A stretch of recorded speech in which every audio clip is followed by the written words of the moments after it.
hello আজি আকৌ আহিছো আপোনালোকৰ মাজলে সৰু সৰু কেটিমান সেট লৈ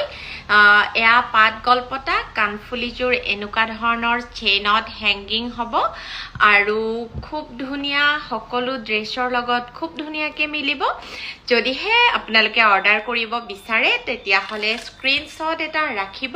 আৰু স্ক্ৰিনত দিয়া নাম্বাৰটোত WhatsApp কৰিব মাজতে সৰু সৰু সেটবোৰ বনোৱাইছিলো আৰু বহুতে সৰু সৰু সেটবোৰ বিচাৰিছিলে এইটো অকনমানি ঢুলবিৰি ভাল লাগিলে স্ক্ৰিনশ্বট ৰাখিব স্ক্ৰিনত দিয়া নাম্বাৰটোত WhatsApp কৰিব এতিয়া দেখুৱাইছো অকনমানি জুনবিৰি এটা দেখুৱাইছো অকনমানি সেটবোৰ মাজতে বহুত দেখুৱাইছিলো জাপি দুগদুগি এবাৰ দেখুৱাইছো জুনবিৰি আৰু ঢুলবিৰি যদি আপোনালোকৰ ভাল লাগে স্ক্ৰিনত দিয়া নাম্বাৰটোত এটা স্ক্ৰিনশ্বটৰ হৈতে জেনে তেনে WhatsApp কৰিব আৰু দেখুৱাইছো এডাল ষ্টাৰ গলপটা চাওক ইয়াৰ আগতেও